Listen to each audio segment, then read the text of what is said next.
Happy Sabbath and good evening. I hope you all had a wonderful week. Enjoy your time at home, outside, at work, with your children, with your grandchildren, or with friends. And tonight, I pray to the Lord that He will continue to protect each one of us and our families, and to continue to give us peace, joy, and love.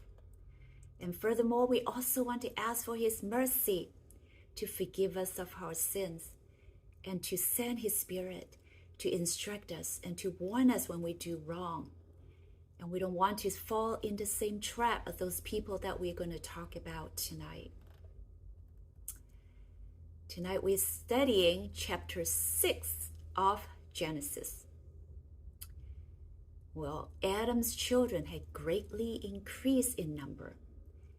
They had married and had continued to have children, which is normal, right? A picture of everyday affairs. And we study that there were two family lines from Adam, one through Cain and the other through Seth. And we saw that there were parallel tracks of good and evil. Cain's evil and Seth's good. Both tracks were flourishing in one another's company. And as we're going to study chapter 6 tonight, and we will see that these family lines of good and evil actually are starting to mix together. The good and evil will become intertwined, and they become inseparable, which is very sad. Well, before the flood, although the earth was cursed because of sin, there were some signs of decay, but generally speaking, the earth was still rich and beautiful. God was still protecting and providing for the earth. And these are the description from the book Patriarchs and Prophets. It said, the top of the hills were filled with big, tall trees, supporting fruitful branches of vines. And the huge garden-like plains or flatland were as green as can be. And one can smell the fragrance of thousands of flowers in the fields. And there were great varieties of fruits, and the supply of fruits was almost limitless. Well, the pictures that I've just shown you, I got it from the internet. You know, in those days, the flowers, the fruits, and the trees were, I'm sure, they were way superior than the picture that I'm showing you, whether the size, the beauty, or the fragrance. According to the book, the one that I just told you, Patriarchs and Prophets, it says even the woods from the trees were harder than today's. They were hard like stone. And they have fine grains. You know, fine-grained wood, supposed to be better wood to work with. But I'm just wondering, what kind of saw do they have if the woods were so hard? And these woods were as enduring as stones. I guess they don't have the problem of today's, you know, the wood rot. Have you ever seen wood rot, right? And moreover, the book said gold, silver, and precious stones were in abundance. They probably don't have to dig or mine in the earth for them. Can you imagine that? That sounds almost like heaven. Well, it was because the earth was still young and signs of decay was minimal. Furthermore, as we see from chapter 5, that man lived very long, almost to 1,000 years, and they were able to retain most of their good health and physical strength. We remember that Adam ate from the tree of life, which gave strong life properties. And probably, most probably, this excellent gene was passing on to the next and the next and the next generation. And it was still apparent in the first 1,000 years. Can you imagine if these centuries old men and women would dedicate their strength and time to serving God and serving humanity and to take care of the earth, there wouldn't be a flood. And that wonderful, amazing earth would be preserved. And they would have fulfilled their God-given purpose for life. God's name would surely be lifted up and frequently praised. Sadly, they were not like that. They were more like the modern day today, or we were like them. We are like them, devoting most of their time to projects for vanity and pride, like building the most beautiful homes with gold, silver, and gems. Or maybe like us, building the fastest and most exquisite vehicle for show. They were wasting the blessings God had given them for themselves. They used them to gratify their own evil desires. In those ancient days, there were many giants, tall and strong men. They were giants not because of physical abnormalities like us, not like today's. Some of those that we have heard in the news who produce excessive amount of growth hormone. But those people don't last long, they don't live long. But here it's not. These ancient people were blessed not only with stature and strength, but also with superior intellect and extraordinary skills. But sadly, these endowments were not put to good use, as I have mentioned, because these people were wicked. And the author, Ellen White, said their evilness were in proportion to their ingenuity and intellect. You can see that God had blessed these antediluvians. Antediluvians meaning those men who lived before the flood. God had blessed them with many wonderful, amazing gifts. But all these were wasted. They used them to gratify their evil desires. The authors also said that when man uses their intellect and skill for their own selfish desire and not for God's glory, the end result is usually harmful and causes miseries. I think we can understand that very well, right? Just look around us and observe our environment. We are seeing the result of actions from greed and selfishness. Look at the sea, the land, the atmosphere all around us. They all polluted, and there are violence and greed everywhere. We hear bad news much more than good news. People are suffering. Soon, the earth will no longer be suitable for us to live. It's a sad story. So, why are the antediluvians so evil? It is because they no longer seek God. In fact, most of them even denied his existence. Like I mentioned, in those days, the nature was beautiful and people enjoyed it. But to our puzzlement, they gave the praise and appreciation to their idols instead of to the Creator God. They made idols from things of the nature and taught their children to bow down to these handmade, engraved images. I imagine they must be made from gold, silver, and perhaps their superior wood. In the green field and under the big trees, they set up altars for their idols. And there were large groves or orchards dedicated to the worshiping of these false gods. And these groves were connected with beautiful gardens by long passages. And these long passages were strewn with all kinds of fruits and decorated with many statues. And whatever it is that pleased the sensual pleasure. Well, these objects that put in those long passages or in the gardens were there to arouse their senses, preparing them for the idolatrous worship. Because men had erased God out of their mind and worshiping things made from their own imagination, they were morally walking downward on a slippery slope, becoming more and more perverted. The psalmist described this effect. Let's read. Those who made them, meaning idols, become like them. So do all who trust in them, the idol.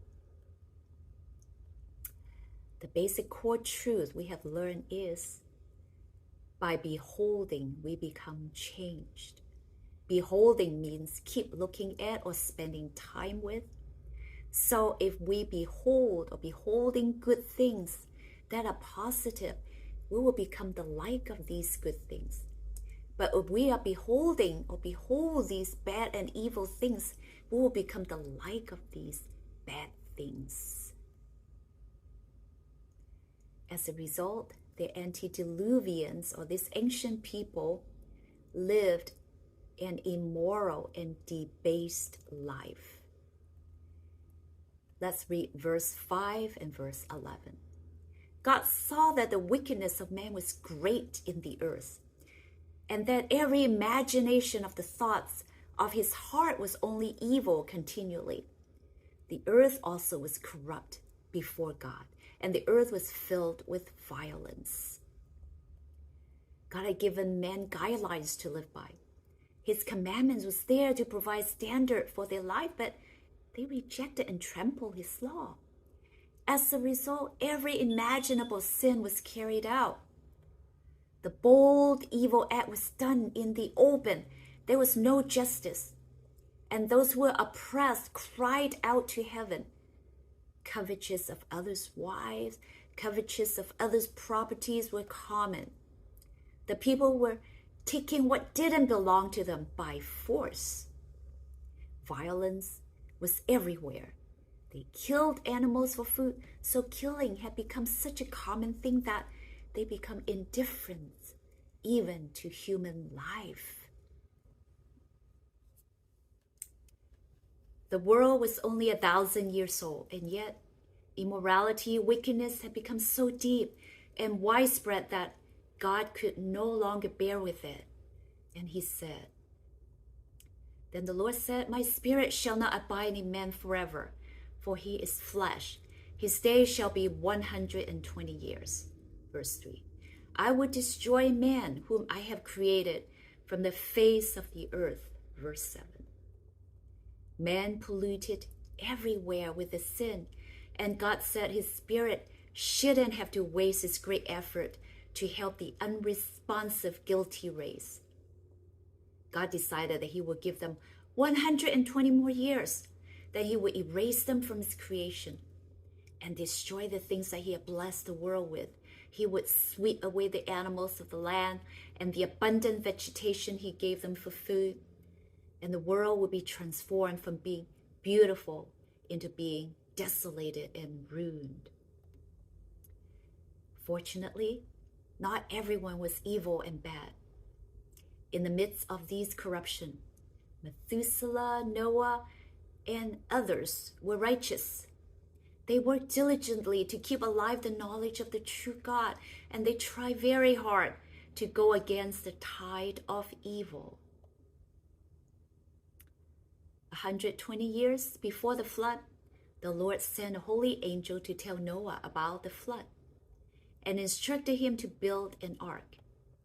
He also told Noah that while he was building the ark, he was to preach to the people and warn them that God would bring a flood of water upon the earth to destroy the wicked. Those who would believe the message and would prepare for that event by repentance and reformation would be pardoned and be saved. Do you know that this wasn't a new message or warning for them at that time? You know, way back in the time of Enoch, he was given this information about the flood. And so Enoch had told his children what God has shown them. So during this 120 years, while Noah was preaching, Methuselah and his sons, they were there. They were helping him to build the ark. God gave Noah the exact dimensions of the ark and explicit directions in regard to its construction and all the particulars. Verse 14 and 15. Make yourself an ark of gopher wood. Make rooms in the ark and cover it inside and out with pitch. This is how you are to make it.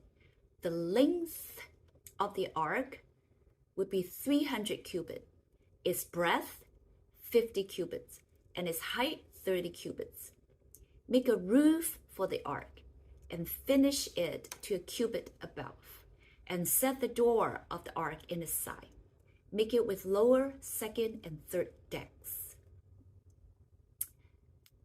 Human wisdom could not have invented such a structure with so great strength and durability.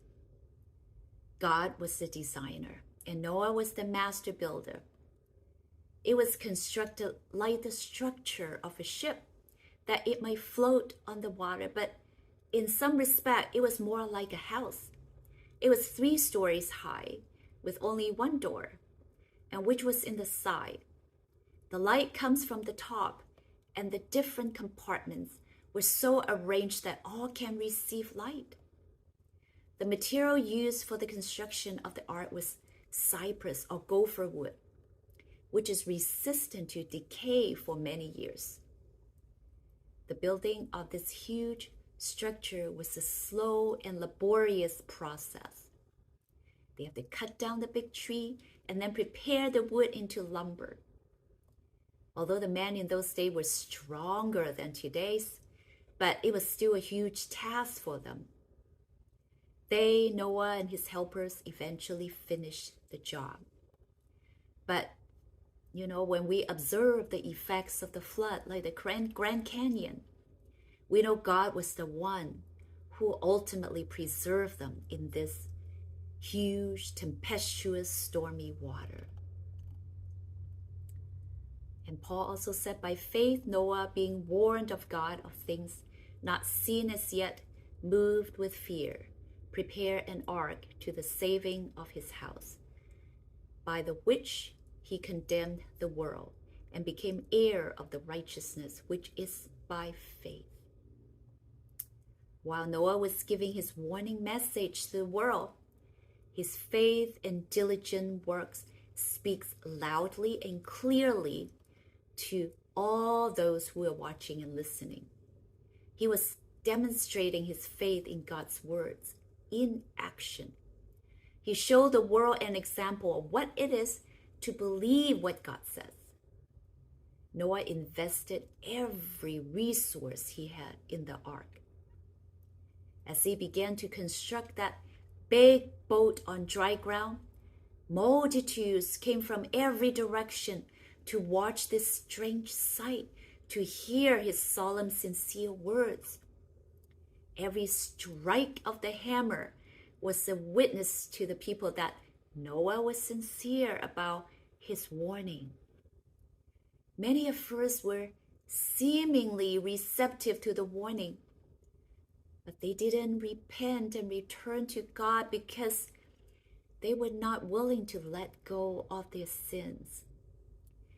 And the faith was tested and failed during this 120 years before the flood. The prevailing unbelief was too strong. Their feeble faith succumbed and finally resorted to join the others in rejecting the warning of Noah. Some of the people were deeply convicted and would have listened to the words of Noah, but because the majorities were jeering and mocking, so they eventually joined them. And they also mocked and jeered and resist the invitation of mercy. The author of Patriot and Prophet said, those who had once accepted the light had become the strongest adversaries, the worst scoffers. You might ask, These antediluvians had Adam, Seth, Enoch, and Methuselah with them for the longest time and telling them about the true God. Why they became so wicked and why did they worship idols? An idol was something that they made with their hands. And these people supposedly had high IQ and they do such things. Well, the men of that generation didn't think they were idolaters. Initially, many of them claimed to be worshiping God. They said that these things that they made, I don't know what they call them, they don't call them idol. They said these things that they made were representations of God, and that through these images, they would have a clearer idea of who God is. Well, this group of people were wrong. They didn't become more clear of who God is, but actually they become the leaders in rejecting the preaching of Noah. Why? Remember, I mentioned earlier that if we behold good things, we become good, and behold bad things, we become bad. These people were beholding material things, and material things became the God, and they worshipped it. Therefore, their minds were masked of the majesty and power of the true God.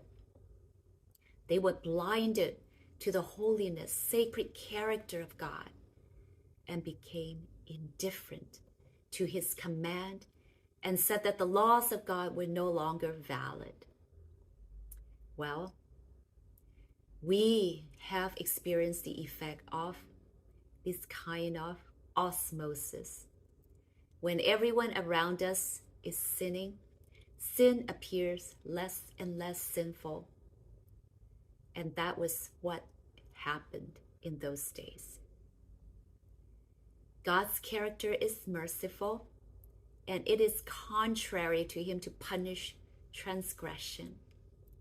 And he wanted to save them, and he allowed them to have some time, 120 years. But they rejected the warnings. Had the men of that generation obeyed God's law, they would have recognized the voice of God in the warning of Noah. But their minds had become so blinded by constantly rejecting the true light that they believed Noah was delusional. And some even said he was a fanatic. It was not just a few who rejected the warning. It was the multitude or the majorities of the population. Let me read to you a paragraph from the Patriots and Prophet. Great men, worldly, honored, and wise men repeated the same. The threatenings of God, they said, are far from the purpose of intimidating and will never be verified. You need not be alarmed. Such an event as the destruction of the world by God who made it and the punishment of the beings he has created will never take place. Be at peace, fear not. Noah is a wild fanatic. But Noah's faith was solid like a rock in the midst of this mockery and ridicules. His words were powerful. It was the voice of God speaking through him. His close relationship with God made him strong. Can you imagine? He had to preach about the flood for 120 years in those circumstances. It would not have been possible if he didn't have that strong connection with God. Why the people wouldn't believe? They reasoned with themselves that the world had been the same for centuries, and the laws of nature was fixed and couldn't change. One season would come after another, and it would be like that forever. Besides, there was never a rainy day. They had never observed rainfall. The earth had been watered by a mist or dew. They had never experienced any type of flood. But the people did not realize it was God who was in control of the seasons and weather. What did Job say in Job 38, 8-11? Who kept the sea inside the boundaries as it burst from the womb? As I clothed it with clouds and wrapped it in thick darkness. For I locked it behind barred gates, limiting its shores. I said, this far and no farther will you come. When the people saw no apparent change in the nature or the weather, they were sure that they were right in rejecting the fanatic old man. So they thought what Noah preached was a grand deception. They continued the festivities and the gluttonous feasts. They ate and drank. They planned and built. They continued to plan for their future for profits and gains. They asserted that if what Noah preached was true, the famous man, the wise man, the prudent man would have said something about it. Let me read another paragraph from this book. Had the antediluvian believed the warning and repented of their evil deeds, the Lord would have turned aside his wrath, as he afterward did from Nineveh. But by their obstinate resistance to the reproofs of conscience and the warning of God's prophet, that generation filled up with the measure of their iniquity and became ripe for destruction. Next week, we're going to continue about the flood. But before we end, as usual, I would like to ask these same 3 questions. Number 1, what is God's character being portrayed here according to this chapter? Our sin grieves our Creator who made us because it stands against his very nature. God will always judge sin. He cannot merely ignore it, but he is patient. In this chapter, he waited 120 years. He sent Noah to warn the rebellious people. For us, he waited even longer. He is still waiting. Number 2, what does this chapter tell us of human nature? Human beings don't like changes, especially change that requires them to do something that does not agree with their selfish desires. Number 3, what does this chapter tell us about what we need to do about our life? Well, when the majority behave or believe in a certain way, it doesn't mean that they are right. So what is right? It is God's words, and his words alone we trust. His word is like the compass. Like the compass, his word is the needle to the pole. Happy Sabbath.